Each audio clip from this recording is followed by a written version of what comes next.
In its remarkable 14-year journey, Dasra Philanthropy Week has played a pivotal role in shaping narratives, fostering collaborations and conversations, and catalyzing action across diverse sectors. Good evening, a warm welcome to one and all as we embark to celebrate the 14th edition of Dasra Philanthropy Week. With the convergence of diverse stakeholders and voices within the development ecosystem, DBW 2024 is anchored around the theme Thrive Through Equity.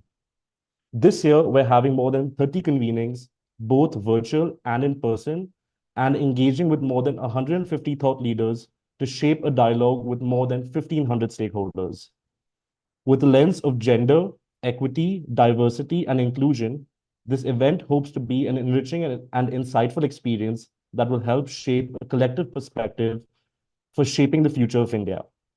Before we begin the session, I'd like to share a few house rules. For clear audio and speaker view, participant mics and videos have been disabled. We request you to respect the privacy of the speakers and refrain from sending personal messages. We invite you to use the chat feature to ask questions and participate in discussions. Should you have trouble with technology, please privately message the host and we will try to fix your issue at the earliest. Through the course of this workshop, we will be offering translation in Hindi. Please press the globe icon to avail the translation option. Thank you.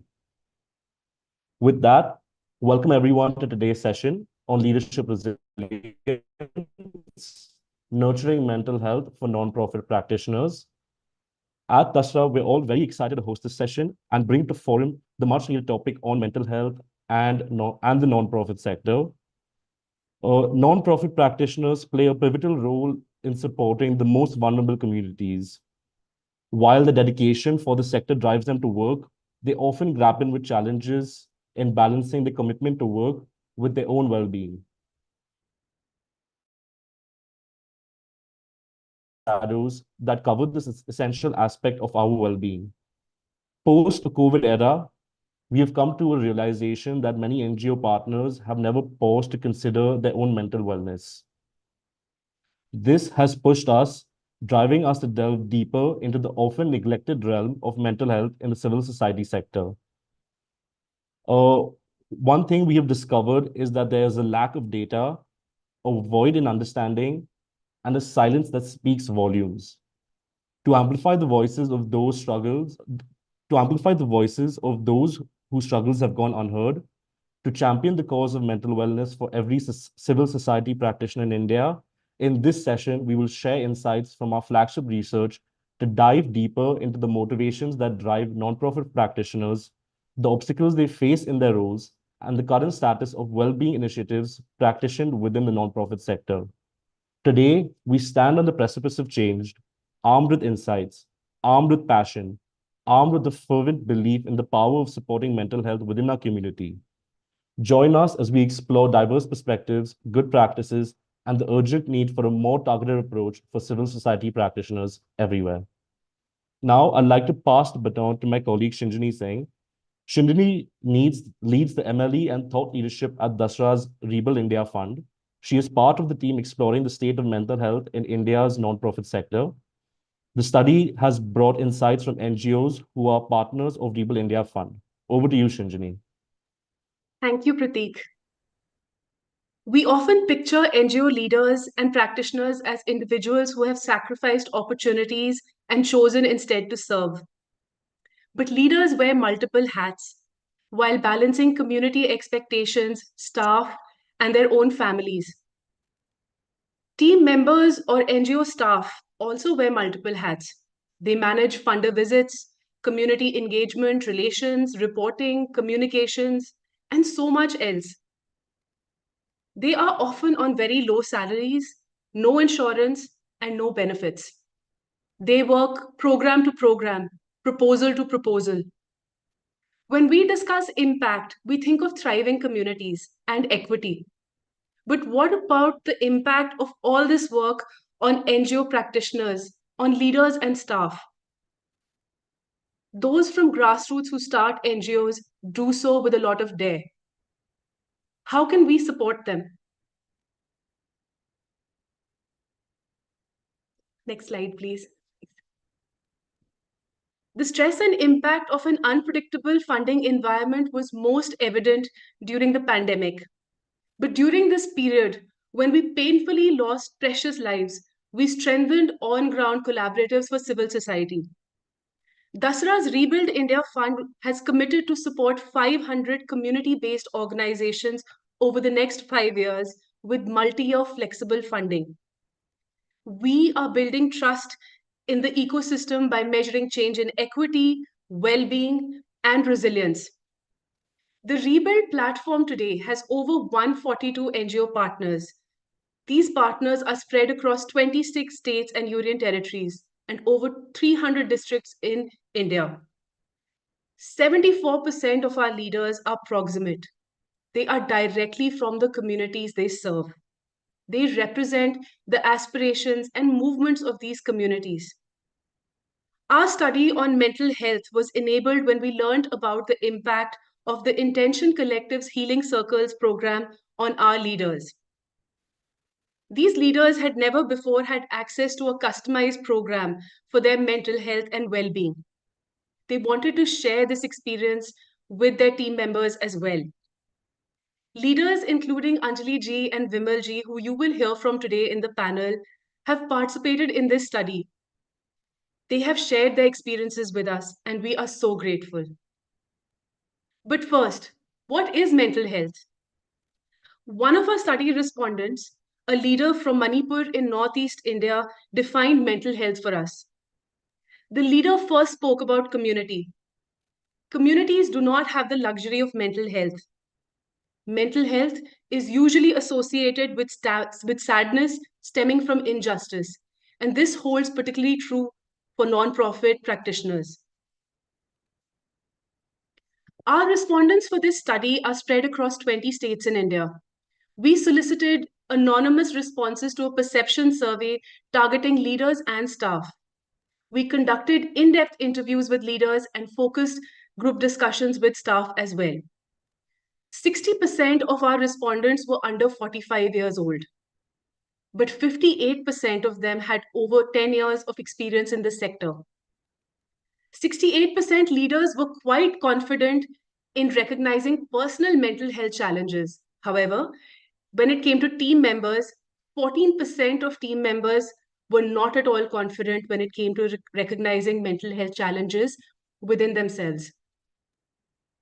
This study also explored whether leaders and staff were confident in responding to mental health challenges of their colleagues.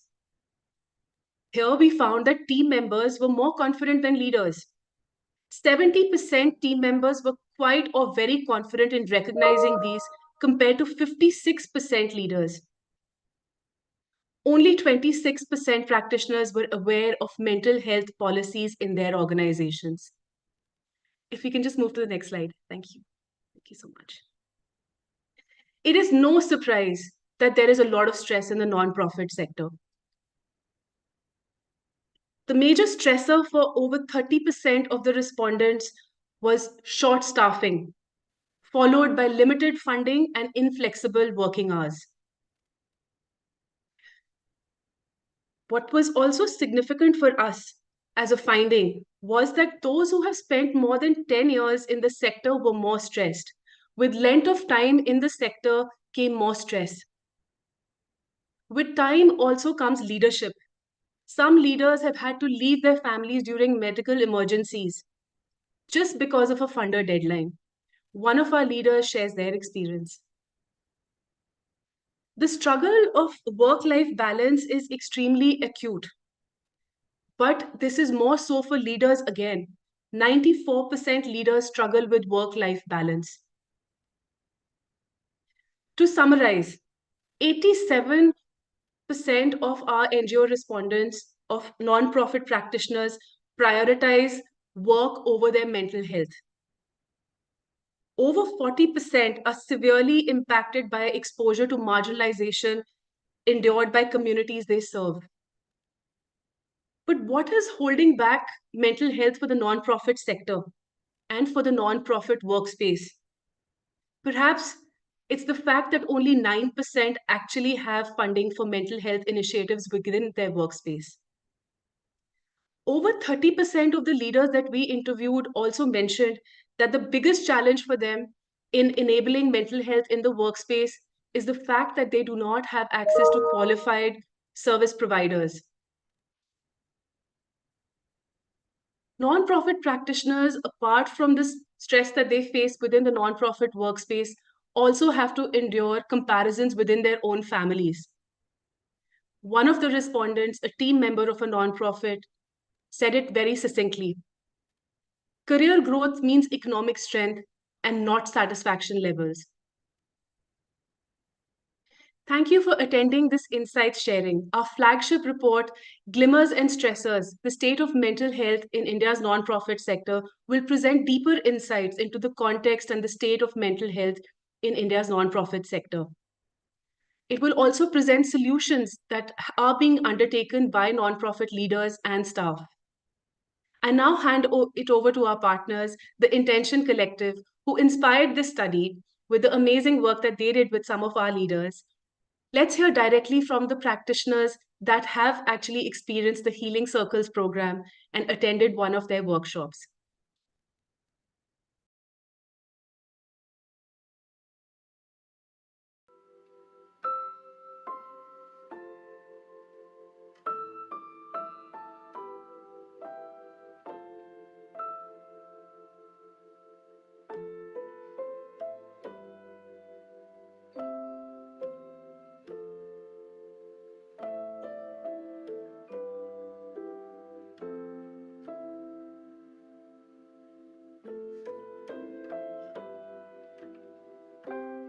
concept like this where जो social sector में काम कर रहे हैं social development space में and उन महिलाओं को लेके साथ लेके may it be community leaders may it be managers programme officers whoever it is, so combining such a group in a platform like this was an amazing experience. The sharing that happened, I just don't remember कि ऐसी last space कहाँ मिली और कब more internal भी and more helpful. So when you look inward, it gives you more sense of how to look with the people you work. एक जो guilt आता है अपने आप के साथ टाइम स्पेंड करने के लिए या फिर हम एक अपने आप के साथ थोड़ा समय बिताने के लिए, वो जो गिल्ट है ना, वो मैं यहाँ से बोलते हैं एक फाउंडेशन बहुत स्ट्रॉन्ग हो गया है कि necessary for me it is something. मुझे अपने आप के साथ एक बहुत स्ट्रॉन्ग कनेक्शन फील हो रहा है एंड आई नो कि if I want to go through life I know कि I need to feel this connection. That's what I am carrying with me today, that I need my me and I need it.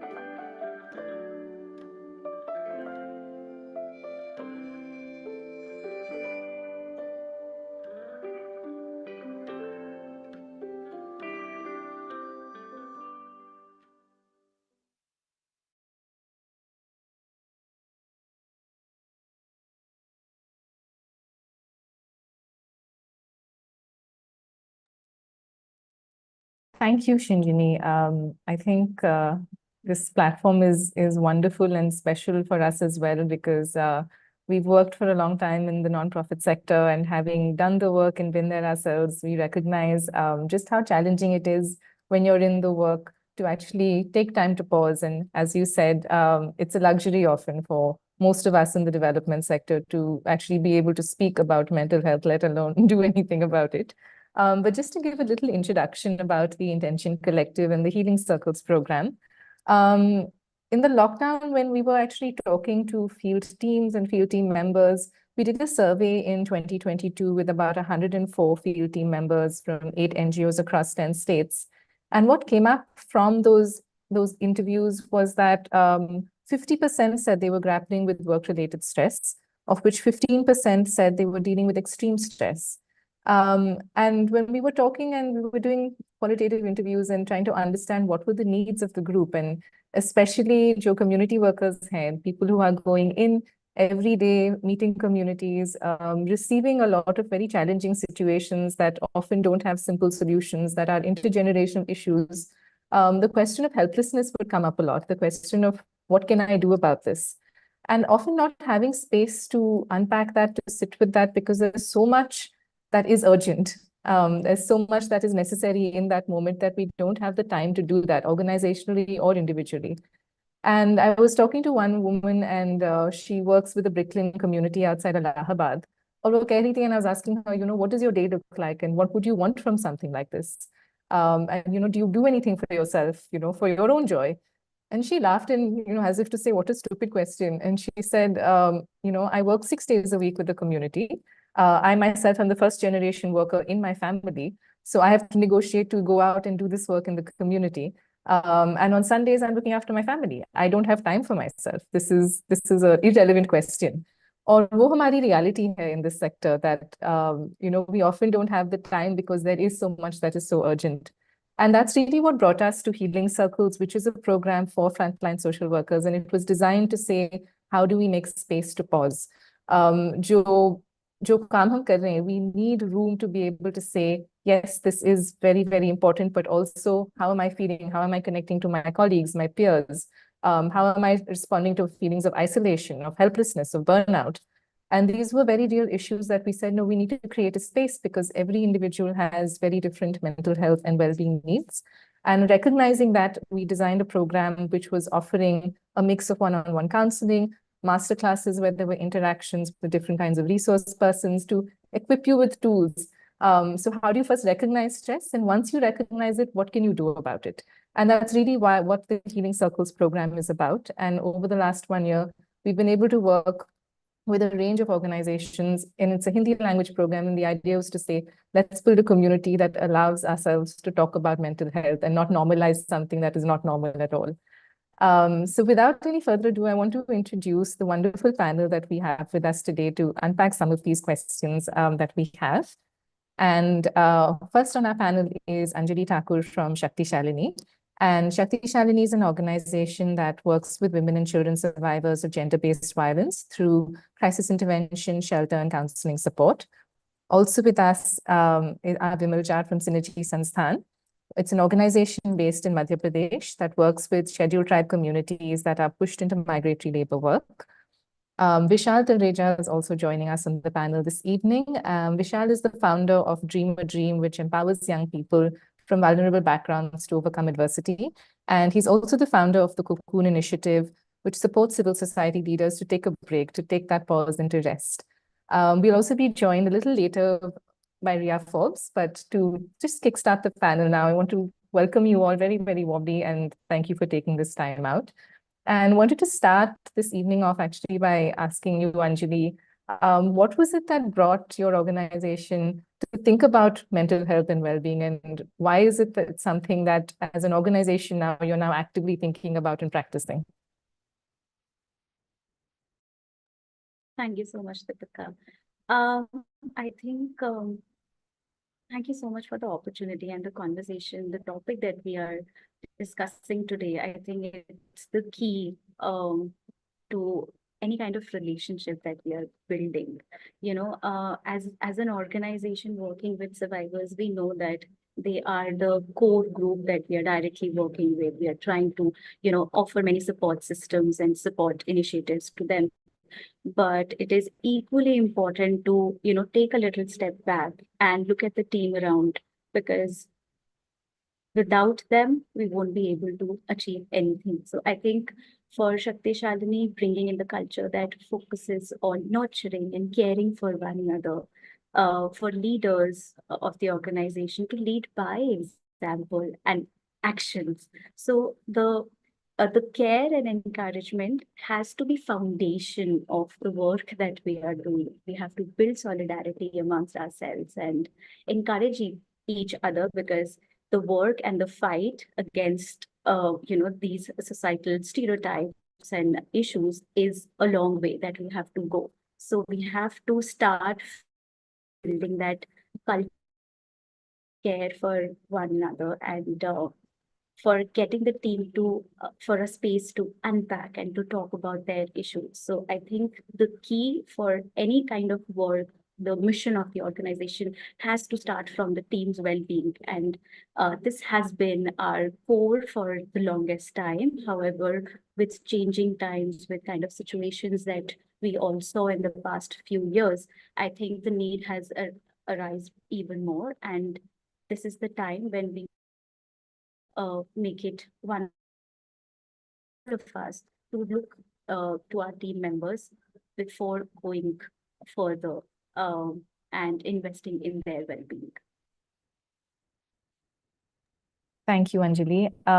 विमल जी, क्या आप share कर सकते हैं कि आपकी संस्था में मानसिक स्वास्थ्य को लेके आप कैसे समझते हैं, क्यों जरूरी समझते हैं? शुक्रिया दीपिका, ये अवसर देने के लिए। जैसे अंजलि ने कहा, मुझे लगता है कि हम पूरे हमारे काम के दौरान ये एक सबसे महत्वपूर्ण जो हिस्सा है, इसके बारे में बहुत बात नहीं करते हैं। तो ये एक मौका बना है। मैं सिनर्जी में के बारे में थोड़ा सा बात रखते हुए मानसिक स्वास्थ्य के बारे में बात रखता हूँ।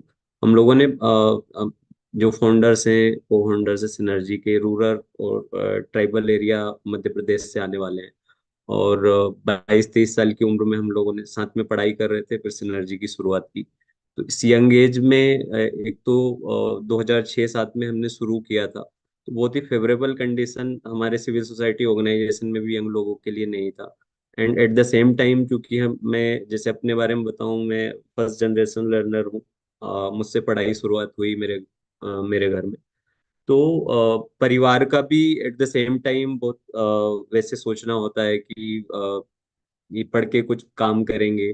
पर हम लोगों ने एक नया इनिशिएटिव लिया, ये सिनर्जी संस्थान शुरू करके, और वापस ये विचार था कि जो चैलेंजेस हमारे साथ में थे, हम वापस जाके क्या गाँव में, आदिवासी क्षेत्रों में बच्चों, किशोर किशोरी और युवाओं के लिए काम कर सकते हैं क्या। तो मैं यहाँ पे दो चीजें लेके आना चाह रहा हूँ। एक तो ये कम्युनिटी के साथ में, पर्टिकुलरली ट्राइबल कम्युनिटी के साथ में, रूरल कम्युनिटी के साथ में जब काम करते हैं, और यंग एज में जब हम लोग कोई पहल शुरू करते हैं, ये दोनों ही मुझे लगता है कि बहुत उससे जुड़ा हुआ डायरेक्ट एक वैसे होता है कि कई बार हम बहुत इससे प्रभावित हो जाते हैं, और इसके बारे में उतना ध्यान नहीं देते हैं कि काम जो है उसके बारे में सोचना, और उससे जुड़े हुए जितने भी एस्पेक्ट है उनके बारे में उतना नहीं सोचना। तो हम लोग पूरा साइको सोशल अप्रोच के साथ में ही काम करते हैं सिनर्जी में। तो काफी कुछ हद तक हम लोग इसमें फोकस करते हैं कि हमारे काम के अंदर कैसे, खास करके जैसे नॉन जजमेंटल स्पेस कैसे बने, फन एज अ वैल्यू पूरे काम के अंदर कैसे आए।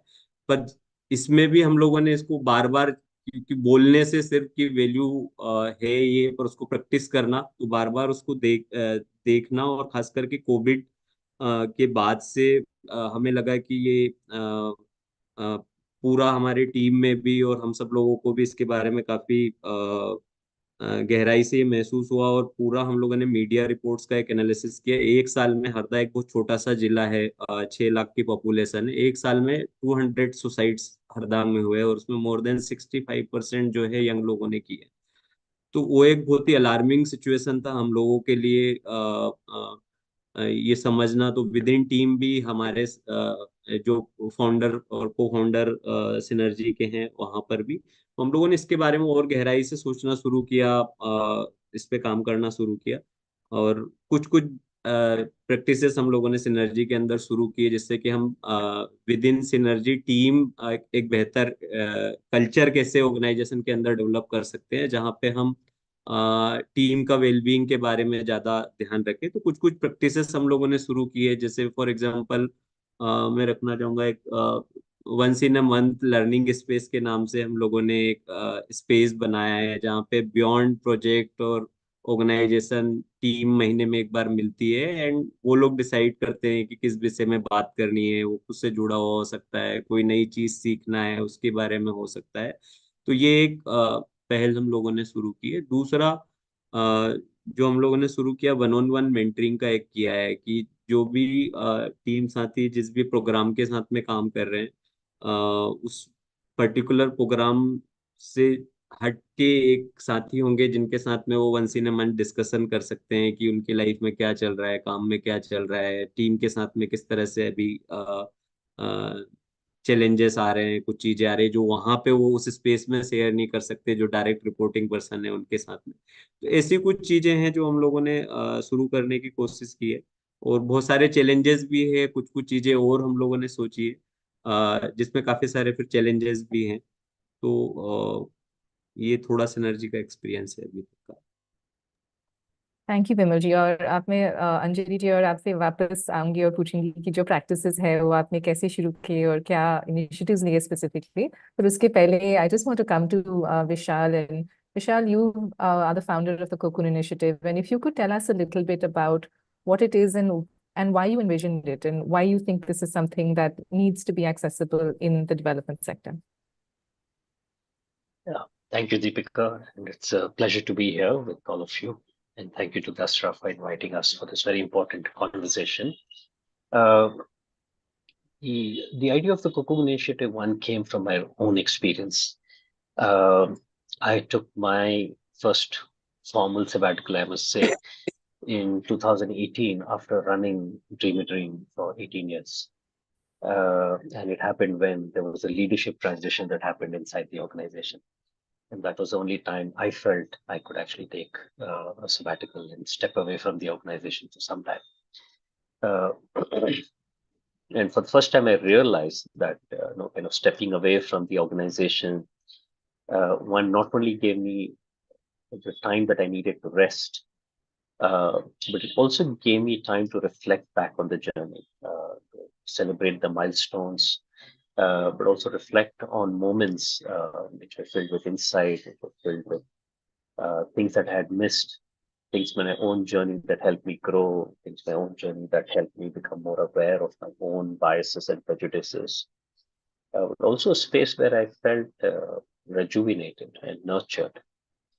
Uh, and as I started talking to more of my peers in the social sector, young entrepreneurs that I have been talking to over the last few years, especially post-COVID, I've been seeing an increasing trend of many social sector leaders just talking about exhaustion, burnout, whether it came from just having to run the organization or it came from many external factors currently in the environment, in the country, or globally. There was this overwhelming sense of whatever I'm doing, how much ever I'm doing is not seeming enough.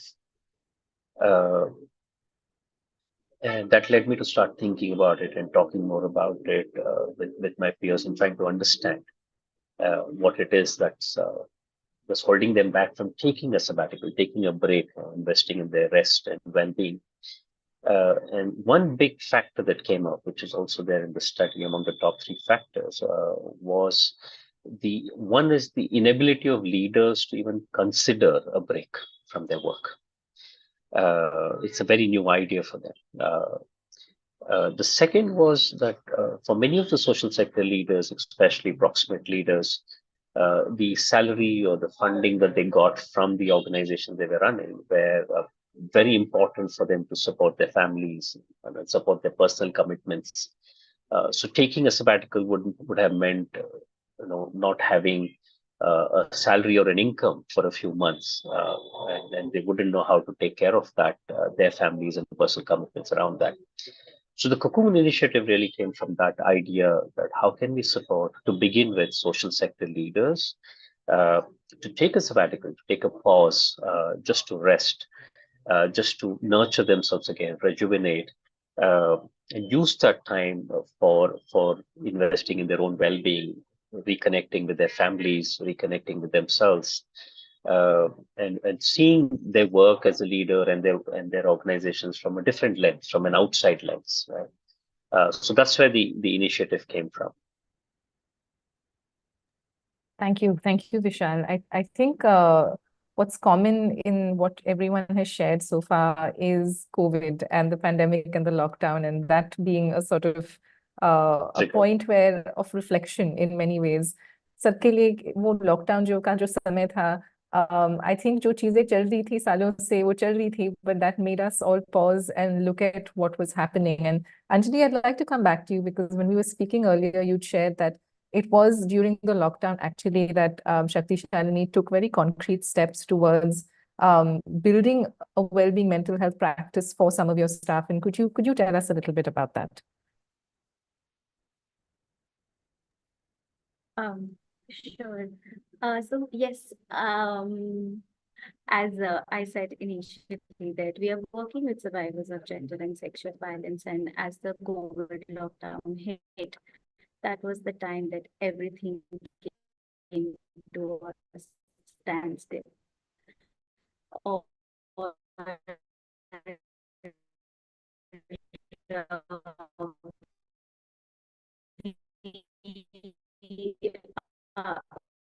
we run a helpline also, so that can you all hear me? I think there's No, we're losing you a little bit, Anjali. If you could maybe repeat that, or if it doesn't work, then maybe trying without video might help.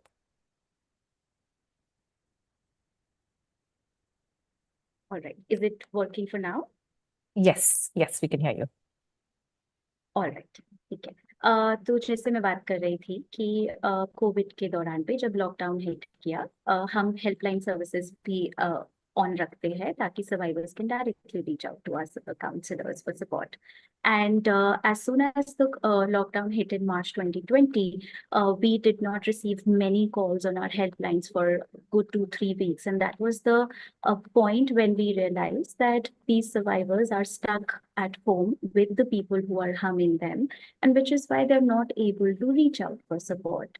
So with the limited resources, and when I say that we had only 2 counselors at that moment, and they took it on themselves that we will run a 24/7 helpline so that we keep our doors open for survivors for support at any time, any hour of the day. However, while they were trying to support, उनका burnout आने लगा, और हमने 5-6 महीने वो continue किया. We also reached out to many organizations that were supporting survivors so that we could collate a group, और वो ग्रुप डायरेक्टली सपोर्ट करता रहे सर्वाइवर्स के लिए. But at that time, even though the need was always there, the need and resources, as it came in, we realized and we reached out to our donors and our funders that this is the need. And हम अपना psychosocial support to survivors तभी continue कर पाएंगे अगर हमारी team का well-being हो पाएगा. And just very happy to share that one of our corporate funders, and I I want to emphasize it here that it is a challenge to leverage that kind of relationship and collaboration with corporate funders because of, a perspective on how the social or the development sector works. And that was the time that we could get them on board to support the well-being of 2 of our counselors at that moment. And it has been continuing for till now. So it's been almost 4 years कि अब सिर्फ वो 2 counsellors नहीं, और भी 2 team members जो directly survivors के साथ में काम करते हैं, उनके वेलबींग को लेकर के उनके सेशंस होते हैं. तो मुझे लगता है कि for us as organization leaders, we really need to recognize the need of our team members. And even though हमें पता है कि क्या needs है, हमें शायद वो resources को बार बार tap करने की जरूरत है, और इस narrative और इस टॉपिक को और ज्यादा आगे ले जाकर के अपने कंटिन्यू करते रहेंगे, तभी हम एक ग्रुप फॉर्म कर पाएंगे जहाँ पे ये कॉन्वर्सेशंस ज्यादा और लगातार हो रही है. So that was one success story, if I may say so, for Shaktishalini to seek support from our funders for our team's well-being. Thank you, Anjali. I think you're going to get many questions later as to how you had that conversation and how you did that and how you sustained it. I think they're all wonderful things to hear, that that process was begun and it continues to be something that you can access as an organization now, and it's amazing to hear that. But Anjali, just a quick follow-up question to what you were saying, because you also shared that yes, some staff members are now accessing support, but it's something organizationally that you feel there is a need for, beyond even those who are directly engaging with gender-based violence survivors, but even beyond that, for other team members, it's something you're feeling a need for. And can you tell us what that is and why, and how you're thinking about that organizationally? Yes, of course. So when I say that, I mean, as we are working with survivors, we are also working in marginalized communities to build more sensitivity and awareness on the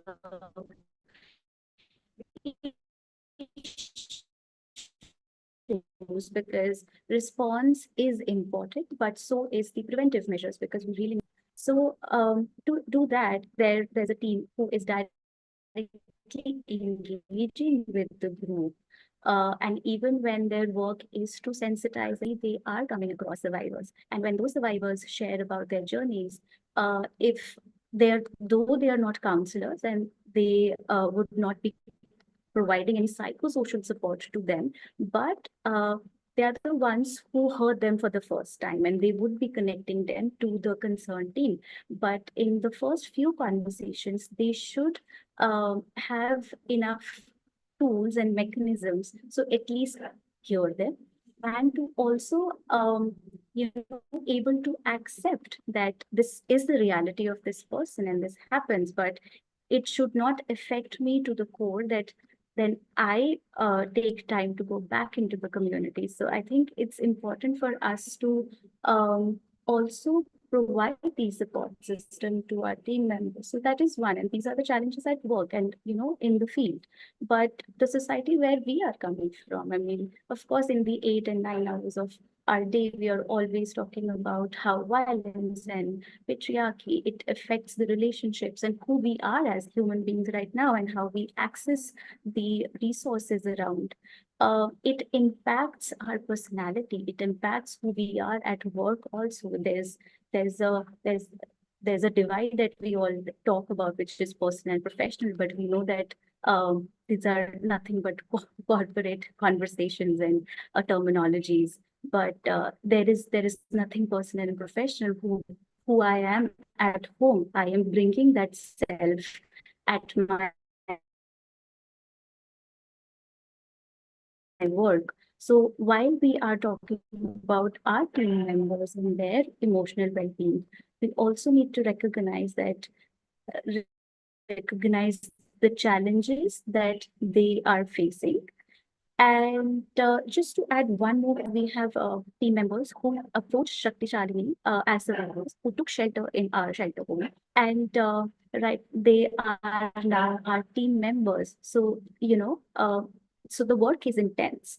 Their journey is intense. They are still healing and coming out of their journeys and identifying ways to reintegrate with the society.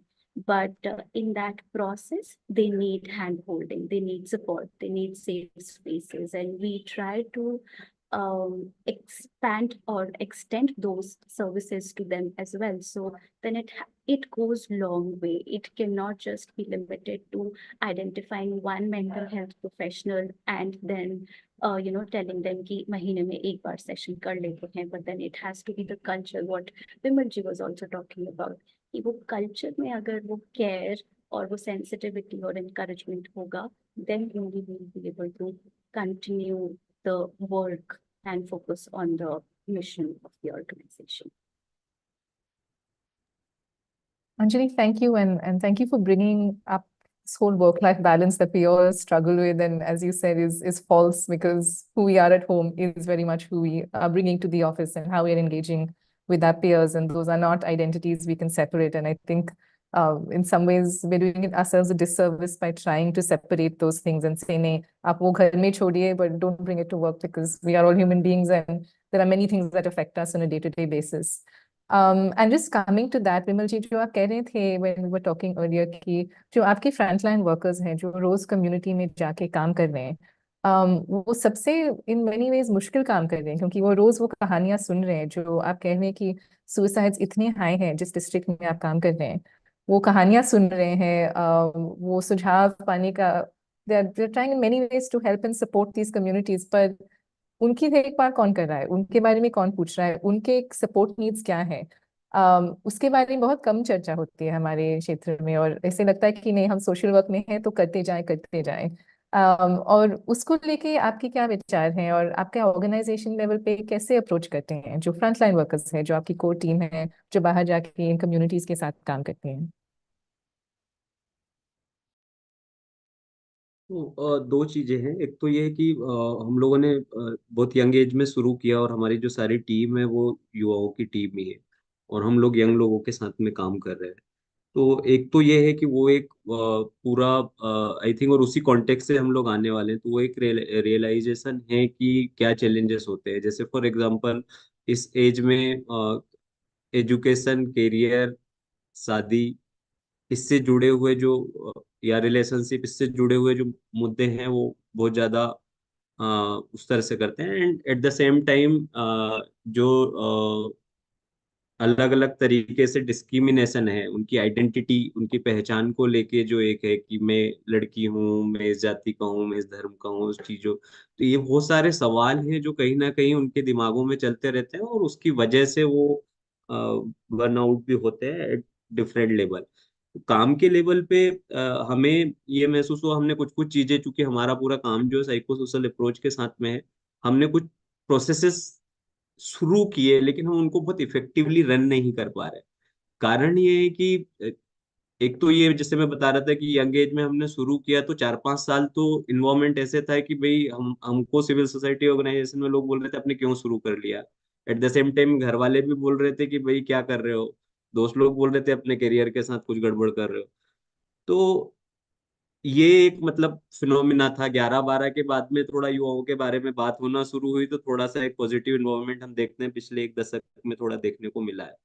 पर वही ये है कि हम, intention बहुत अच्छा है, जैसे मैं कह रहा था कि हमारे वैल्यू में हम और हमारे कल्चर में वो चीजों को लाने की कोशिश कर रहे हैं, पर उसको बहुत सिस्टेमेटिकली ऑर्गेनाइजेशन के अंदर उतारना, प्रोसेसेस को लागू करना, चीजों को लागू करना, उसमें थोड़े रिसोर्सेस की भी जरूरत होती है। और जब हम फंडर को अप्रोच करते हैं, तो आई थिंक वो लोग इसके बारे में उतना नहीं समझते। और मुझे लगता है कि हमारे सेक्टर का एक सबसे बड़ी चीज ये है कि जो भी ग्रास रूट पे काम कर रहे हैं उनके बारे में आप अगर सैलरी स्ट्रक्चर भी देखेंगे कि इतना ज्यादा वाइड रेंज है। जो फ्रंट लाइन में काम करते हैं उनका सैलरी बहुत कम होता है, और उसके बारे में कोई बहुत ज्यादा बात भी नहीं करता है। और एक्सपेक्टेशन ये होती है कि सबसे ज्यादा कुछ भी चाहिए तो आप दे दीजिए, आप दे दीजिए। डोनर भी मांगेगा, कोई और भी मांगेगा, ऑर्गेनाइजेशन के अंदर भी जो लोग हैं ऑफिस के अंदर बैठे हुए हैं वो उनसे मांगेंगे। तो आई थिंक मुझे लगता है कि वो एक पर्सपेक्टिव नहीं है जिसके बारे में शायद सोचने की जरूरत है, कि जो भी एकदम डायरेक्ट कम्युनिटी के साथ में काम कर रहे हैं वो ज्यादा चीजों के बारे में चीजों का सामना करते हैं, प्रॉब्लम का सामना करते हैं, उसके हल निकालने की बात करते हैं, या उनका जो फिजिकल मेहनत भी है, मेंटल मेहनत भी है, वो ज्यादा होता है। तो मुझे लगता है एक तो ये चीज के बारे में, और मतलब हम लोगों का अभी तक का एक्सपीरियंस रह रहा है कि हम सिर्फ कार्यक्रम के बारे में बात करते हैं, प्रोजेक्ट के बारे में बात करते हैं, उससे क्या अचीव करना चाहते हैं उसके बारे में बात करते हैं, पर जो लोग इसमें लगे हुए हैं उस पूरी एक सोल के साथ में, उनके बारे में उतनी गंभीरता से कहीं पे भी बातचीत नहीं होती है। और मुझे लगता है कि जैसे सिनर्जी में थोड़ा बहुत हमने इसको करने की कोशिश की, क्योंकि हम उसी कॉन्टेक्स्ट से आते हैं, और यूथ ही हैं, युवाओं के साथ में काम करते हैं, तो थोड़ा एक अंडरस्टैंडिंग है कि इस एज में किस तरह की चीजों की जरूरत होती है, और उनके साथ में कैसे हम बात करें। तो जैसे मैं कह रहा था, लर्निंग स्पेस हमारा एक जगह हमने बनाई, पर उसके लिए भी ये है कि अब आप एक ही प्लेस पे वो बार बार करते रहोगे तो वो उतना वर्क नहीं करता। तो उसके लिए कैसे रिसोर्सेस हम अंदर लेके आए, या जैसे मैं वन ऑन वन मेंटरिंग की बात कर रहा था, उसमें ये है कि अब वो इश्यूज तो आपके साथ में शेयर कर रहे हैं, पर क्या ऑर्गेनाइजेशन वो इश्यूज को आगे डील करने के लिए तैयार है। तो फॉर एग्जाम्पल बहुत सारी बार जब वन ऑन वन बातचीत करते तो वो बताते हैं कि घर के अंदर ये सिचुएशन चल रही है, ये प्रॉब्लम आ रही है, पैसों की जरूरत है, पर क्या ऑर्गेनाइजेशन उस स्थिति में है कि वो कुछ कर पाए। हम लोगों ने फर्दर एक नेक्स्ट लेवल और स्टेप उठाया है कि एक ऑर्गेनाइजेशन लेवल पे क्या हम स्टाफ वेलफेयर, टीम वेलफेयर का एक फंड जनरेट कर सकते हैं क्या, जहाँ पे थोड़ा एम्प्लॉय भी डाले और फिर हम डोनर्स के साथ में भी बात करें, और वो एक रिवॉल्विंग फंड की तरह हो कि जब जिसको जरूरत पड़े वो उस तरह से उससे ये सब कर सके। तो कई बार हम इस तरफ जाते ही नहीं है। जब हमने बात किया, निकल के आया कि क्या चल रहा है, तो फिर उसके बारे में थोड़ा सोचना शुरू किया। तो मुझे लगता है कि वो एक कल्चर जब तक हम नहीं बनाएंगे कि हमको बियॉन्ड उसके बारे में बात करने की जरूरत है, और वो सिर्फ ऐसे कई बारी आप सीधे पूछेंगे तो नहीं आता है। तो हम लोगों ने बहुत सारा ऐसे प्रोसेसेस भी इनबिल्ड की है सेशंस हमने इनबिल्ट किए हैं जो टीम के साथ में हम लोग एक्सरसाइज करते हैं, जहाँ पे वो ज्यादा अपने और लोगों के साथ में ओपन अप हो सके, अपनी जिंदगी के बारे में बात कर सके, एक सेफ स्पेस वो कैसे फील कर सके कि जहाँ पे वो और लोगों के साथ शेयर कर रहे हैं। तो मुझे लगता है कि वो बहुत इंपॉर्टेंट है और ऑर्गेनाइजेशन को उसमें इन्वेस्ट भी करना चाहिए। दूसरा पार्ट जो मैं कह रहा था कि ऑर्गेनाइजेशन को भी डोनर के साथ में उस तरह से बात करने की जरूरत है। पर जैसे मैं सिनर्जी की जर्नी बताऊं तो हम लोग कभी भी पिछले 10 सालों का अगर बात करें, अभी पिछले कुछ सालों में जरूर हम थोड़ा बहुत नेगोशिएट कर पा रहे हैं, पर हम इस स्थिति में ही नहीं थे कि हम नेगोशिएट कर पाए।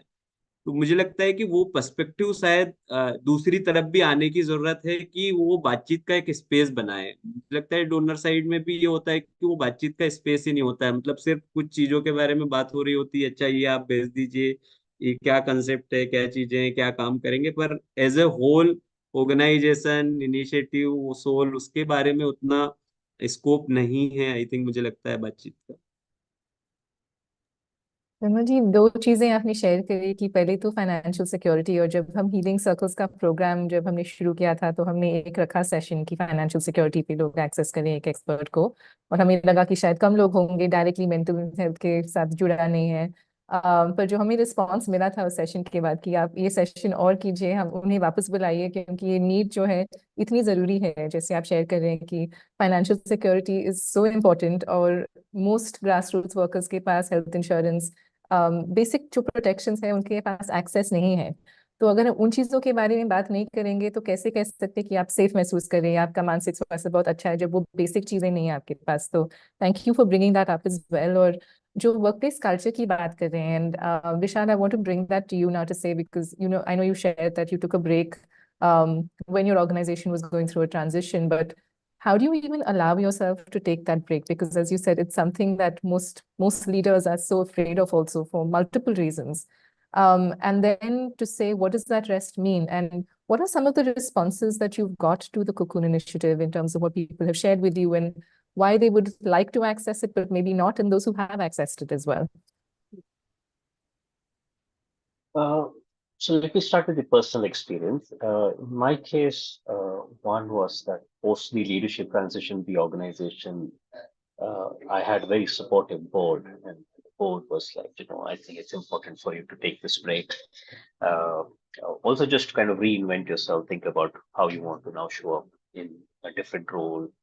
Uh, so, what was that? Second was, by the time the leadership transition happened, I was already diagnosed with clinical depression, high anxiety. I had multiple health issues. Uh, so I had run myself to the ground completely. So my body was more or less kind of giving me very clear signals that I needed the rest, And when I started working with a group of doctors, therapists, psychiatrists, psychologists, the one thing that kind of came out, a realization, was that my body had taken on so much trauma, having worked with children and young people in vulnerability for 18 years, that my body's ability to take on even daily stress had completely been compromised. uh, so even like daily decision making about what clothes to wear or what food to eat, or who to go out and meet, became a very big decision, and almost led to me not being able to take any decision. So there was a complete nervous breakdown that happened about a year after the transition. So in my case, it was really that I had run myself to the ground, and that was also a point when I realized that why should we allow leaders to kind of reach that place, right? I mean, sabbaticals are not something that you take when you're fully burnt out. Sabbaticals can be taken when you're actually at the peak of the best work that you're doing and thriving, because then sabbaticals can truly be like a space for leapfrogging, right? A space truly for celebration and rest. Uh, so that's one. And as we launched this initiative, the Cocoon Initiative was launched in November of last year, so it's really literally been 3.5 months. Uh, and again, the thinking was that maybe we'll have about 15-20 people applying uh, in the first year, so we'll just see how it goes. But within the first 2 months, we had 40 applications from urban, semi-urban, rural, community-based organizations, grassroots organizations, and we hadn't even sent out information across the sector. Right, we had just sent it out through social media and a couple of newsletters, and we had 40 applications.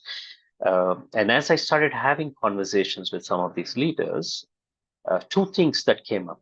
One was they didn't believe that someone would actually give them financial support to rest. Right? It was just unreal. The idea of, okay, you're going to support me to actually take rest, to invest in my well-being. How does that work? I mean, what's the catch here? The second was, as you go into their stories and life journeys, what you hear is exhaustion, mental, emotional, physical exhaustion. You hear, I spoke to leaders who have been in physical pain for years on end and have had no space to take a break. There've been leaders, this amazing man who works in a rural part of India who said, I've never taken my wife out on a holiday. So do you think I can use this financial support to take her out on a holiday? Or someone who had just recovered from a debilitating disease and joined work a week after recovery. And that person shared that, I didn't allow my body to recover and heal that was needed post this disease. Do you think I can take a break now? And could I be supported for that? So the issue of exhaustion and burnout is very real. It's probably been very real for many decades. But I'm glad that COVID brought this issue to the forefront, opened up conversations around mental health and mental well-being. And now we are it's wonderful to hear what Anjali and Vimal about doing within the organizations to support mental health and well-being. And every organization, we invite to do that. In addition, how could the sector come in to support this, right? How do we see that these are leaders who are committed to causes for their lifetime? And we don't want these leaders to reach a place where they can't support the work that they're doing anymore. We want these leaders to see that this work of a lifetime is a work of multiple marathons. And multiple marathons need pauses, need moments of rest, need moments of nurturing and rejuvenation. So can the sabbatical become that space? And through this experiment, what we're hoping is that through the experience that leaders have of the sabbatical, could they then start having sabbatical policies within their organization, for their teams, for their peers, for their colleagues? Could we start shifting the conversation with donors on how donors can start looking at investing in leaders' sabbatical as also a space of nurturing leadership and supporting leadership over the long term, over the next 30, 40 years. So this is really where the initiative is very new. I mean, out of the 40 that we had applications, we have confirmed sabbatical support for 24 individuals. So again, it's amazing that so many individuals are going to now start going into that journey of a sabbatical. So thank you for that open sharing. And I think often we don't speak to our journeys as individuals in the sector, and the fact that you said that very honestly. And I think many people, I'm sure, will be able to relate to that we push ourselves to the point of breaking. And why do we do that? Because it's also so normal in the sector to continue doing, because there's so much that is so urgent. And we feel that as people working in the sector, you feel that urgency, it's very real. And then you don't give yourself the opportunity to pause. But also something that you said, will someone give me financial support to rest, to receive that question? Because we see rest almost as a waste of time. And there's that productivity and rest war where, the two are at odds with each other. And until that remains how we view rest and productivity, it will always be that fight, right? Because, I'm doing it's self-indulgent almost to say, I need rest. Or someone will think I'm weak or that I'm not meant for this sector because I'm asking for rest or I need rest. And I think those, again, are such important conversations to have. But I see that Ria has joined us now. So I'm just going to introduce Ria to everyone here, and I think then go into a couple of questions, which I think would be, and Ria would also love to hear, I think, the responses too. But Ria, thank you for joining us. And Ria has been works with the digital initiative and strategy for Forbes Marshall, and also someone who is a champion, I would say, of supporting leaders to look at their well-being and mental health, and has been very outspoken and very supportive of those initiatives. So thank you, Ria, for being here. And just to quickly give you a brief summary, we were talking about what well-being means in the sector for development organizations and at the grassroots, whether it is for frontline workers or for leaders. And I wanted to put that question to you to say, why is it something that you feel is important to support? Why do you think mental health requires its own space, its own vertical, its own conversations, its own investment? And how do you see that? It's a delight to be here, and apologies for joining late, but it was so inspiring to hear a little bit of what you were saying, Vimalji, and also what you were saying, Vishal, because I think as you were both saying, for me, a lot of this came to the forefront during COVID, when I was having conversations with a lot of NGO practitioners and trying to understand how to support them during the pandemic. And I had this framework that, look, I'm sitting in Silicon Valley. Maybe the thing I can do to help NGO leaders support them is assistance on technology. Turns out everyone was fine on the technology side. They needed some assistance in terms of actually thinking about what were the challenges that they were facing in terms of the organization. And as more conversations unfolded, just huge discussions around burnout, tiredness, questioning the work that they were doing, wondering how they should pivot in this new environment, and feeling more than anything else that they were alone in these feelings. That I'm the only one feeling this way. I feel an immense sense of guilt also about feeling this way, because I feel like everyone else is doing fine and I'm the only one who's struggling. And to me, it resonates a lot with Vishal, a bit of what you were saying too, of saying, look, why do we feel that we need to push people to the absolute limit before we say, oh, you should take a break? And also, why is there not more willingness to speak about this in a much more open and community sense, so that at least people feel that there's a shared experience here, and there's no shame in this. It's perfectly normal to feel this way, and it should be perfectly celebrated to take care of yourself. From both physical and emotional well-being standpoint. So for me, it really was a lot of the things I was hearing in COVID that brought it to light. But that is not to say at all that it wasn't existing before. I think we had maybe more vocabulary around it, or maybe we created more space to have conversations around it at that time. So we heard it more. And it brings me to a question also that we were discussing, Ria, and that I want to put to Anjali and Vimalji here. What are your expectations as organizations that are working with very, very high-risk communities? What is it that you feel your team needs, and what are your expectations of a funder when you say workplace culture, when you say, systemically, organizationally, you want to be able to do consistent work with your teams?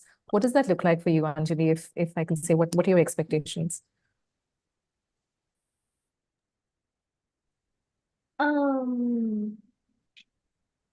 I think first of all, to recognize the commitment of a team member, because we know how Vishal was also talking that in this sector we need a structural shift. I mean, of course, there are organizations talking about teams well-being and mental health. There has to be a structural shift where we dive deeper into such conversations, and only a few handful of organizations recognizing that work is not enough. And most of us are here for long, and to thrive in this sector, to make impact, which takes years, because we are talking about survivors, we are talking about human beings, we are talking about mindset shift. It takes years, and for me to keep that journey continued, I need to be offered such safe spaces in the work and regular interactions with people. effort and work and recognition in the work of your team member, that that is the time when your team member is able to align their vision with the organization's vision, and that being a more nurturing and fostering, it fosters more long impact and care. um then as an organization where uh, and in this research also that Dasra did, it said that 70% of the team members are the communities that we are working. So recognizing the challenges and the limited resources that they could get access to, I think we need to support those skills and maybe higher educations of our team members, which Shakti Shalini has been able to do. And, their growth, their fulfillment, how they feel about coming to work, it directly impacts their contribution. It makes them feel more confident about themselves. It makes them feel more committed to the cause they are a part of. And just being then comfortable about their journeys, because how we all are, as I said earlier, that we are, there's the divide is, there's no divide actually, it's us everywhere. So we need to talk about that often. And about the funders and the donors, I think to start with, we should have more conversations about, am I as a leader of the organization able to recognize the importance of my staff and my team's well-being? So when I am putting forth what I would want to do in a project or in a program, uh, I I am the representative of the organization in that moment. So I need to put forth the need of my team and my organization there with the funders, and eventually building up a society that is more welcoming and inclusive, which promotes diversity. So not all of us can have that vision, and but that can only be um, achieved through conversations. So I think that talking to start with helps, and recognizing the need of the team members, and which goes a long way um, in the work that we are doing. So if I were to summarize that to say, maybe from what I'm hearing from you is structural shifts. So within organizations to have safe spaces which are regularly accessible, which are spaces, as you said, it's not just once a month where, someone does one session and everybody's fine, but creating that space actively, regularly to say, how do we talk about things that are challenging and difficult, and do that as a practice rather than as a one-off. And that's something organizationally that you would like to build a space for, and is maybe in your wish list for when you're thinking about how you engage with funders, specifically speaking to mental health and well-being. And just to bring that to विमल जी ना, विमल जी आप क्या उम्मीदें रखते हैं जब इस मानसिक स्वास्थ्य के बारे में बात कर रहे हैं, तो आप फंडर से क्या उम्मीदें रखते हैं, आप क्या ख्वाब रखते हैं कि कैसे होगा ये जो प्रैक्टिस है, कल्चरल चेंज जो आप लाना चाहते हैं वो कैसे हो सकता है?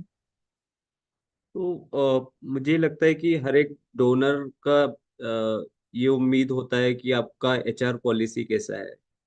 तो वो पॉलिसी देखते हैं कि है कि नहीं है, उसमें क्या क्या चीजें हैं। पर जब उसमें इन्वेस्टमेंट की बातें आती है तो मुझे लगता है कि वहां पे उतना बातचीत नहीं होती है। या एट द सेम टाइम अगर हम देखें कि कल्चर की भी हम बात करें कि ऑर्गेनाइजेशन का कल्चर अगर है, हम वो बातें रख रहे हैं, वो सब कुछ ठीक है, लेकिन जैसे ही उसमें रिसोर्स डालने की बात आती है देन फिर तो मुझे लगता है कि वो एक चीज है। अगेन अगर मैं कहूँ कि पूरा एमईएल का सिस्टम तो हर हर कोई चाहता है कि भाई आपके ऑर्गेनाइजेशन के अंदर बेस से बेस सिस्टम और प्रोसेसेस होने चाहिए, और ये भी डेटा चाहिए, वो भी डेटा चाहिए, इतने समय में चाहिए। अल्टीमेटली वो बात जाके पहुंचती है जो ग्रास रूट पे काम करते हैं साथी। पर मुझे लगता है कि उस तरीके से भी डोनर को शायद थोड़ा एजुकेट होने की जरूरत है और समझने की जरूरत है, उतनी गहराई से जाने की जरूरत है कि हम क्या एक्सपेक्ट कर रहे हैं और हम क्या उसमें कंट्रीब्यूट कर रहे हैं। मुझे लगता है कि वो कहीं पे मिसिंग होता है। हम लोग ज्यादातर जगह ही देख रहे हैं कि वो मिसिंग होता है, और वो पूरा हमारे मतलब जो हम कुछ बनाने की कोशिश करते हैं कल्चर, उस पूरे कल्चर को कई बार ब्रेक भी करता है। तो कई जगह अभी हम लोग ये भी करते हैं कि हम बहुत ना कहने की कोशिश भी कर रहे हैं कि अगर वो कल्चर अगर बिगड़ रहा है तो फिर उस काम को भी हम कैसे ना कह सकते हैं। पर मुझे लगता है कि सिर्फ ना कहने से बात नहीं चलेगी, हम दोनों ही तरफ से इस पे थोड़ा सा और बात अगर करें और समझ पाए कि भाई ये जो पूरा काम हो रहा है, क्या हम एक तरफा ही चीजों को देख के सोच रहे हैं या फिर गहराई से समझ पा रहे हैं कि जो लोग इसको असल में लेके जाने वाले हैं, ऑर्गेनाइजेशन है, वो किस तरह से ग्रो कर रहा है, अभी किस स्टेज में है, उसके ऑर्गेनाइजेशन के अंदर जो प्रोसेसेस और सिस्टम और चीजें हम लाने की बात कर रहे हैं, क्या वो उसके लिए कैपेबल है, उसको किस तरह से चीजों की जरूरत होगी। तो क्या वो साथ आने के लिए तैयार हैं या फिर एक तरफ से कि हाँ हमने ये पैसा दिया और हमको ये चाहिए। तो मुझे लगता है कि वो एक काफी गैप है। तो मुझे लगता है कि अगर इस चीज को समझ पाए, इस पे ज्यादा बात कर पाए, तो मुझे लगता है कि बहुत अच्छा जो हम दोनों का एक इंटेंशन है कि हम समाज में एक बदलाव के लिए साथ में आके काम कर रहे हैं, मुझे लगता है कि वो और गहरा होगा और ज्यादा मजबूती के साथ हम काम कर पाएंगे।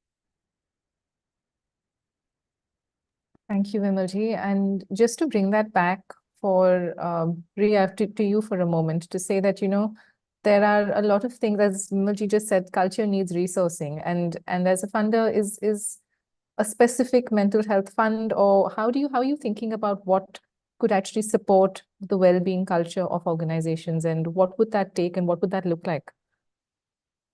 Yeah, it's something we're sort of thinking quite actively about, and I don't think we have a clear answer to it yet. But what I'm hearing from both Anjali and Vimalji also is that there's sort of two sides to this, right? So one is this aspect of giving funding, and I think we completely at Dasra we've been talking about this for a long time about the impact of giving flexible, unrestricted funding, and the impact that that has on like well-being for the leaders and the organizations as well, right? If you are working in a context where you are under extreme like scarcity because you are just at the very edge of survival as an organization and paying your people and all of that, where will you have space to be able to take time to encourage taking time? You just don't, or even to have a retreat for your team to go away and reflect on how did this last year go. There's no space for any of that.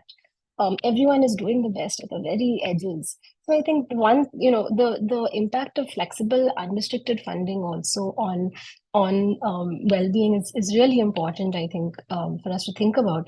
And and I think Maji, you also mentioned this is of course a donor ask, and then also within the team, you were talking about sort of the pool of within the organization as well, and thinking about how might we have some policies within NGOs too that might support this. On the other hand, I think on the second thing is around sort of making time and space for some of these conversations because they also take time. And I think we were talking about sort of the urgency of this work and how do you make room to pause and reflect and have these conversations when everyone is in a framework where they're doing such urgent and important work. And so I know for me as a donor, sometimes it's been challenging even to have well-being conversations with NGO leaders and team members because sometimes I feel, is this even resonating? If you are, if should I be asking you about work-life balance when work is life and life is work, or what is the right way of framing these conversations when you are thinking so intensely about what your next step needs to be.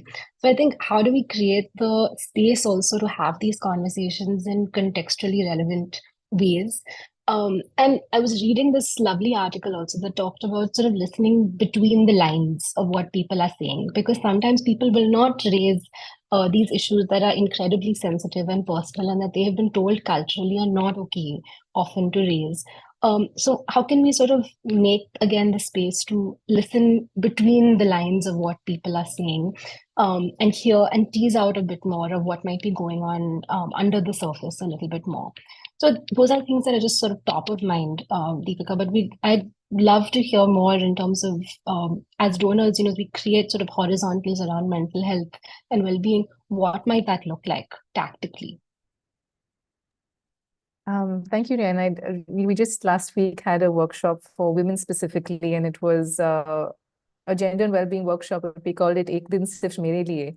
And when different women came in, they came with their notebooks and pens and to represent their organization. And we said today, just put it away. It's a day for you to rest, to relax, to remember your own journeys, your dreams, your desires. And at first they were surprised and they said, we've been playing so many roles our whole lives that no one's asked us what our dreams and desires are anymore. We've forgotten what that feels like. And some of them said, can we come back and respond? Because I don't know what that is. So I have to think about what it is that my needs are before I can respond to that. And it was very interesting because the needs of each person in this sector are so different based on where you're located, whether it's caste conversations. Vimalji was sharing earlier that caste is such a big conversation when you're working so closely to the community, often from that community, first generation workers, women, as leaders, as frontline workers, and they're all very individual needs, and there's no one size fits all. And like Anjali said, you can't just call in one person once a month and say, oh, now check, it's done. It is actively creating those spaces and what those look like. And Vishal, I've seen you've shared well-being practices that you have at Dream a Dream, and I know we're running a little short of time, but if I may just bring you in there to speak, to maybe share a couple of some of what those practices are, and then we'll take questions if that's okay, Shritika. Yeah. Sure. Very quickly. One is, of course, we have a sabbatical policy now for the entire team, which is paid leave for the period of the sabbatical, which could range for a minimum of 3 months to a maximum of 6 months. We have something called a no agenda learning leave, where any team member can take 10 days off of a learning leave, and they can choose to do whatever they wish to do with it, not connected to their role or work at all. So they can go learn a musical instrument or travel or go on a retreat or sit at home and sleep or spend time with family. A big shift we have done and which has really impacted well-being in the organization is we don't have performance reviews in the organization. We have what we call self-reflection processes. So anytime in the year, any individual can choose to go into a self-reflection journey about their role and how they're doing in their role, seek support from anyone in the team to give them feedback, to engage in that conversation with them. And based on that, they can decide if they want to move to a different role, if they want to take on additional responsibilities, or if they want to stay in the same role. And we have de-linked salary to performance, which has been a huge pressure off the system. In fact, it has helped us get team members to actually become a lot more productive, because we recognize that the reason they're doing this work is to create impact in the communities, not because they get salaries. So how do we then de-link that and not have the pressure of performance that sits on every employee once a year or twice a year? So these are some of the things. And of course, very regularly, we have creative art practices individually, in groups, through our retreats, which really help people feel safe, trusted, feel respected, and kind of find spaces for healing and nurturing within the organization. Thank you, Vishal. I think a lot to unpack there, but I'm going to, I think it's a nice segue into questions that Shritika will share with us from the group. Thank you so much, and thank you to the panelists. I think there are a couple of questions. One is around how can organizations from within the system, kind of within their organizations, enable their staff or leaders to recognize some of these signs where we need to bring conversations around well-being to the fore. So what might be some of the practices and what might be some ways to quote unquote normalize this conversation? I think there's one set of questions that's around that.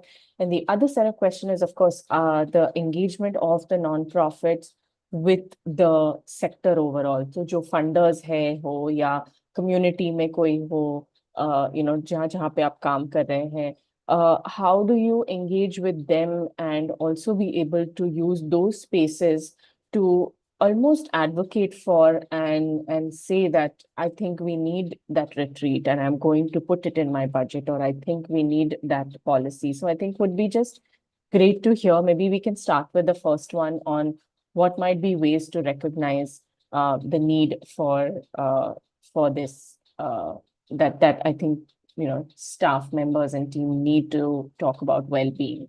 And I'm posing it to any of the panelists who want to begin.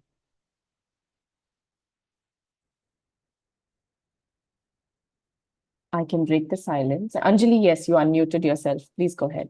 Yes, I would like to come in.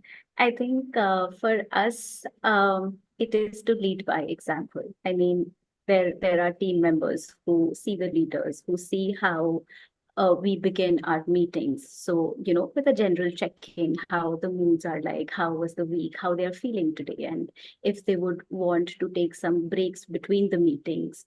And while we decide on a timeline, or while we decide on the results or the activities, we always ask the team members. So it is more inclusive in nature that, we decide it to be done by, let's say, in a week. So what do you think about it? Would you be able to contribute? Or how would you be able to contribute? So I think to bring in that kind of inclusivity and concerns about their work pressures, along with the new things that we are trying to introduce. So that is one. And we have been able to see those concerns and cares from the team members. So, while there are team members who are directly reporting to me, so just that good work, Anjali, that meeting was very well conducted. So just these sentences from the team members that I am working with, it means a lot to me that they recognize my work. So it is not only from the top to bottom, but it has to be bottom to up approach as well. So I think that works for us. And we have been able to recognize the work of those team members who are nurturing and caring, and who had a different perspective when they came into the organization. But while we worked with them and talked about the perspectives and how well-being of a team can really help in going long way into meeting the targets and meeting the results, those team members have actually showed up, and we are happy that we were able to promote those team members to to a leadership position where the team could directly report to them. So I think leading by example has been one of the ways how we can involve and start such conversations. Thank you so much, Anjali. We take one more response from any of the panelists. Vimalji or Vishal or Priya, anyone would like to go. I could give a quick sure lens. The recognition that there is a challenge, mental health challenge within the organization and within the team, will come clearly in the impact in the communities that you're working with. If the communities, if we are as an organization, as a team, are not thriving, it will show in the work that we're doing in the communities. So there's no point really in doing the work with the communities, because the work then is transactional. The work is not built on long-term impact. It's not built on empowerment, right? Because you're not feeling empowered yourself. You're not feeling well yourself. How would you even be able to create wellness and empowerment in the communities that you're working with? So that's always a clear indicator that there's something fundamentally wrong. Within the organization, while there might be high levels of productivity and achievement of targets, culture starts breaking down. Toxic culture starts seeping in, gossip starts seeping in, groupism starts seeping in, sense of unhappiness starts seeping in. That shows up in reviews, it shows up in meetings. So those are all very strong indicators that there's something not right with the well-being of the organization. Thank you so much. I think really good points for reflection as we think about this. एक और सवाल है around जब हम donors या funders के साथ engage करते हैं, या community के साथ, community में जो दूसरे actors और partners हैं उनके साथ engage करते हैं, how do we use that as an opportunity to address the need for well-being, particularly with the pressures that may be coming? There is a power dynamic there. So how do we address that? Would love to hear any thoughts on that. I think those are some of the questions also that are coming on around CSRs and funders' expectations and community expectations, etc.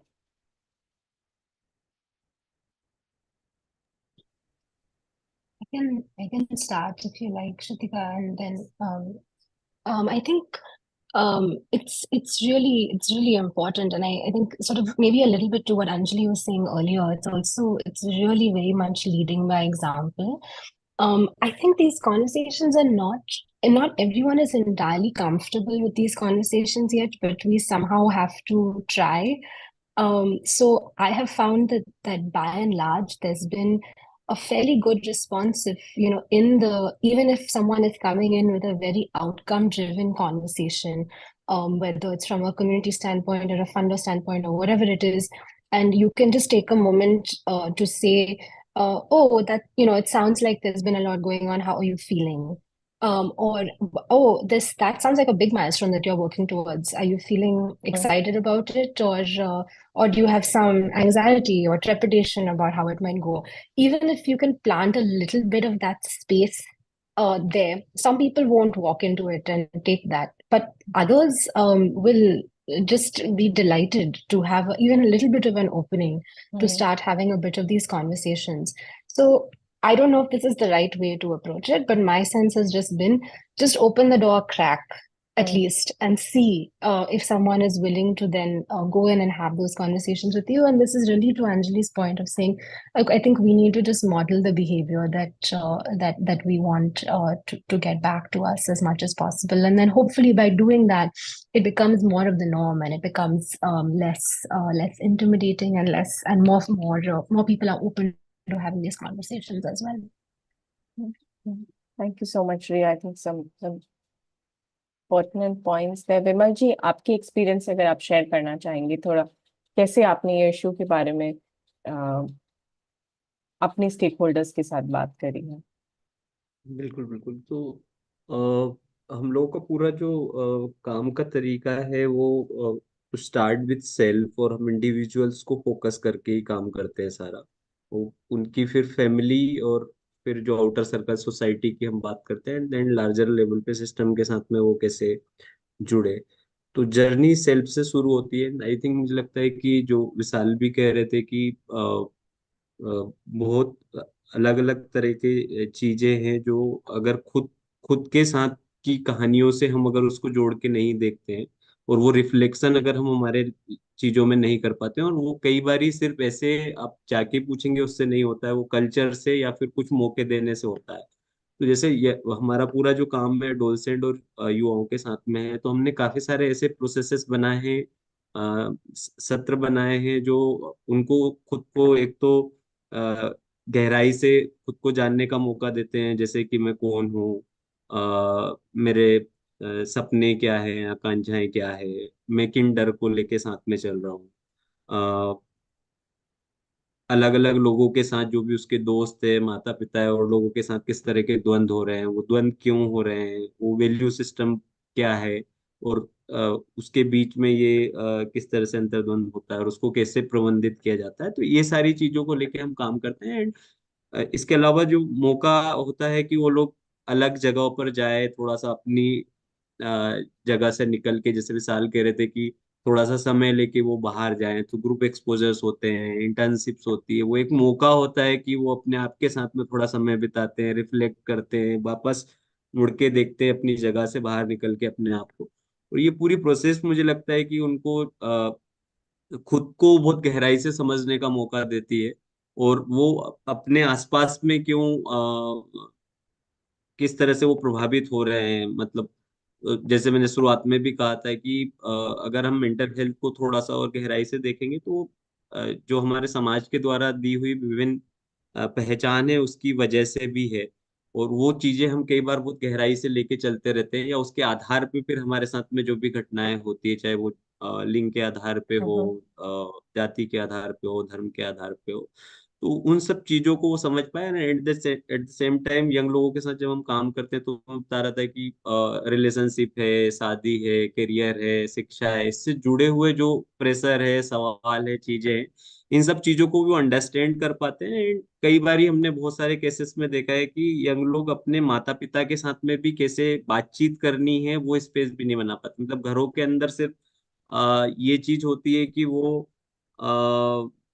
अगर उनको कुछ पिताजी के साथ बात करनी है तो वो डायरेक्टली नहीं बोल पा रहे, या पिताजी भी उनसे डायरेक्टली बात नहीं करे, तो वो स्पेस ही नहीं है। और उसकी वजह से या तो जब भी बात होती है तो वो पेरेंट्स की तरफ से ये आएगा कि ये नहीं करना है, और फिर बच्चे उसके अगेंस्ट जाके कुछ करने की कोशिश करते हैं। तो मुझे लगता है कि वो एक गहराई से सेल्फ को समझना बहुत जरूरी है, और वो हम करने की कोशिश करते हैं थ्रू आउट जितना भी हमारे जो प्रोग्राम्स हैं उनके अंदर वो डिजाइन में लाने की कोशिश करते हैं। उसको एक कल्चर बनाने की कोशिश कर रहे हैं कि वो और बेहतर कैसे हो सकता है। Thank you so much, Vimalji, and thank you to the panelists for answering the questions. Deepika, handing it back over to you.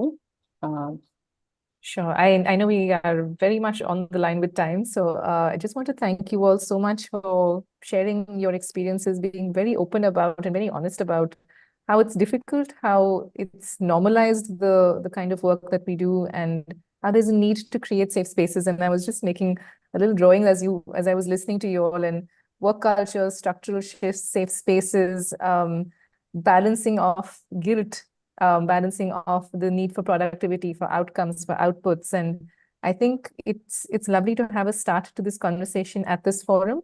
And I hope there'll be more opportunity to create actively spaces to talk about mental health and well-being, because it isn't actually something that most organizations have time and room for. And to normalize that, to normalize saying, let's talk about things that make us anxious, that make us worry, that make us feel really like we're alone in this journey when we're not alone. And how do we build that community? How do we do this together? Because we're doing very important work and we need to look after ourselves to do that very important work. So thank you very, very much for your time, for being here. And I hope, Dasra, that yes, there will be more opportunities to do more sharings like this and more conversations, and open that door a little more wide open, I think. Thank you. Thank you, everyone. Deepika, for that wonderful moderation. To our audience, we're quickly going to flash the feedback form and would love to hear from you. Thank you to the panelists for your time. And yes, to more spaces like this for us to continue this very important conversation. Thank you.